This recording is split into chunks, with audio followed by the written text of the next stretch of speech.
Hi, ഞാനിന്ന് ഉണ്ടാക്കാൻ പോകുന്നത് പനീർ ബുർജിയാണ്. അതായത് സ്ക്രാമ്പിൾഡ് പനീർ. വളരെ ഈസി ആയിട്ട് ഉണ്ടാക്കാവുന്ന ഒരു റെസിപ്പിയാണ്. അത് എങ്ങനെ ഉണ്ടാക്കുന്നുവെന്ന് നോക്കാം. എല്ലാവർക്കും ഈ ഒരു വീഡിയോയിലേക്ക് സ്വാഗതം. പനീർ ബുർജി ഉണ്ടാക്കാനായിട്ട് ഞാനൊരു പാൻ വെച്ചിട്ടുണ്ട്. അത് ചൂടായി അതിൽ 2 സ്പൂൺ ഓയിൽ ഒഴിക്കാം. ഓയിൽ ചൂടായി ഇനി അതിലൊരു 1/4 സ്പൂൺ ജീരകം ഇട്ട് കൊടുക്കാം.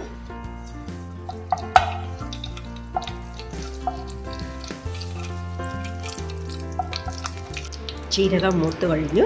ഇനി അതിൽ 1/2 സ്പൂൺ വെളുത്തുള്ളി, 1/2 സ്പൂൺ ഇഞ്ചി, ഇത് ചെറുതായിട്ട് ചോപ്പ് ചെയ്യുകയാണ്. അതിട്ട് കൊടുക്കാം. അത് മൂത്തതിന് ശേഷം 2 സവാള ചെറുതായിട്ട് അരിഞ്ഞു വെച്ചിട്ടുണ്ട്, അതിട്ട് കൊടുക്കാം. സവാള നല്ല ബ്രൗൺ കളറിലൊന്നും ആകണ്ട, അതൊന്ന് സോഫ്റ്റ് ആയാൽ മതി. അതുവരെ ഒന്ന് വെയിറ്റ് ചെയ്യാം.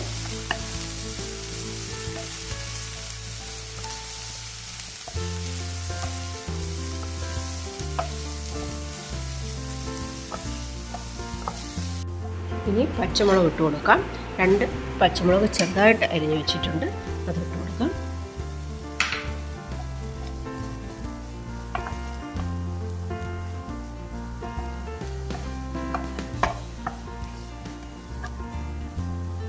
സവാള നല്ല സോഫ്റ്റ് ആയിട്ടുണ്ട്. ഇനി ആവശ്യത്തിന് ഉപ്പിട്ട് കൊടുക്കാം.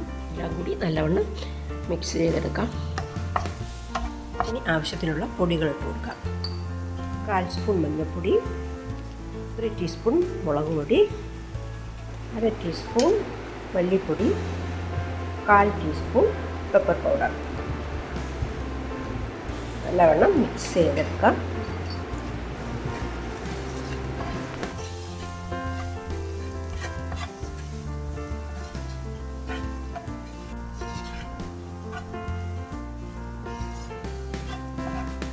പൊടികളെല്ലാം മൂത്ത് കഴിഞ്ഞ് ഇനി നമുക്ക് ടൊമാറ്റോ ഇട്ട് കൊടുക്കാം. ഇത് വലിയൊരു ടൊമാറ്റോ ചെറുതായി ചോപ്പ് ചെയ്തതാണ്. ടൊമാറ്റോയും കൂടുതൽ കുക്കാവണ്ട, ഒന്ന് സോഫ്റ്റ് ആയാൽ മതി. എല്ലാം കൂടി ഒന്ന് യോജിപ്പിച്ചെടുക്കാം. പനീർ ബുർജിക്ക് വേണ്ടി ഞാൻ 200 ഗ്രാം പനീറാണ് എടുത്ത് വെച്ചിട്ടുള്ളത്. അതിനു വേണ്ടിയുള്ള ഇൻഗ്രീഡിയൻസാണ് ഞാൻ ചേർക്കുന്നത്.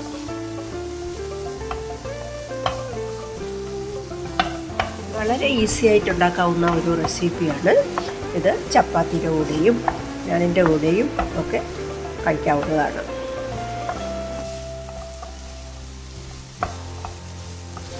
ഞാൻ കുറച്ച് കോൺ കുക്ക് ചെയ്ത് വെച്ചിട്ടുണ്ട്. ഒരു 3 സ്പൂണോളം വരും. അതുകൂടി ആഡ് ചെയ്ത് കൊടുക്കാം. കോൺ ഓപ്ഷണലാണ്.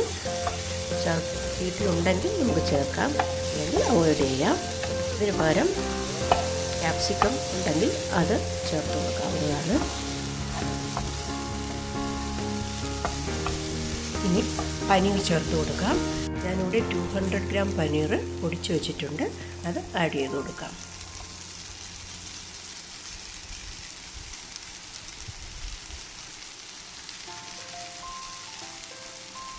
നല്ലവണ്ണം യോജിപ്പിച്ച് കൊടുക്കാം.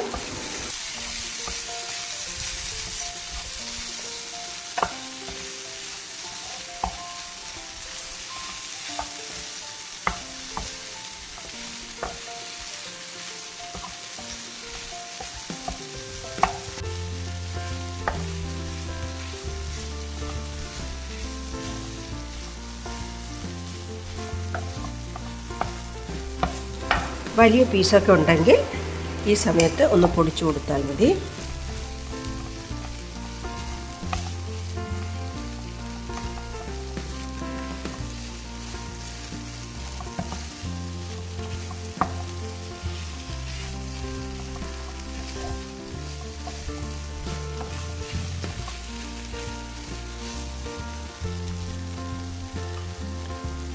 ഇനി കുറച്ച് വെള്ളം ആഡ് ചെയ്ത് കൊടുക്കാം.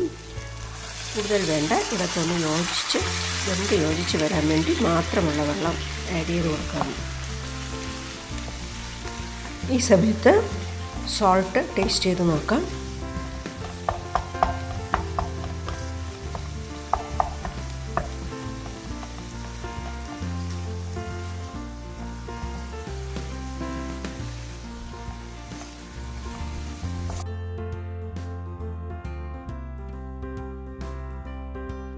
ഇത് ഗ്രേവി ആയിട്ട് വേണമെങ്കിൽ കുറച്ചുകൂടി വെള്ളം ആഡ് ചെയ്ത് കൊടുക്കാവുന്നതാണ്. ഞാൻ ഡ്രൈ ആയിട്ടാണ് എടുക്കുന്നത്. ഇനി ഞാൻ ആഡ് ചെയ്യുന്നത് മല്ലിയിലയാണ്. ഞാൻ 3 സ്പൂൺ മല്ലിയിലയാണ് എടുത്തത്. ഇതിൻ്റെ അളവ് നിങ്ങൾക്ക് നിങ്ങളുടെ ഇഷ്ടത്തിനനുസരിച്ച് മാറ്റാവുന്നതാണ്. മല്ലിയിലയുടെ ടേസ്റ്റ് ഇഷ്ടമാണെങ്കിൽ കൂടുതൽ ചേർക്കാവുന്നതാണ്.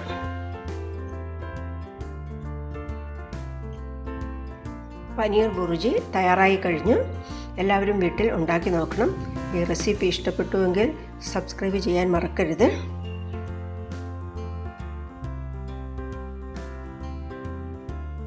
ഇനി ഇതൊരു പ്ലേറ്റിലോട്ട് മാറ്റാം.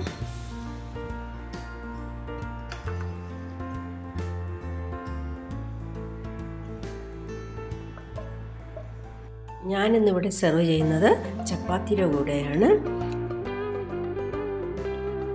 എല്ലാവർക്കും ഇഷ്ടമായി എന്ന് വിചാരിക്കുന്നു. അടുത്തൊരു വീഡിയോയുമായി ഞാൻ ഉടനെ വരുന്നതാണ്. Till then bye.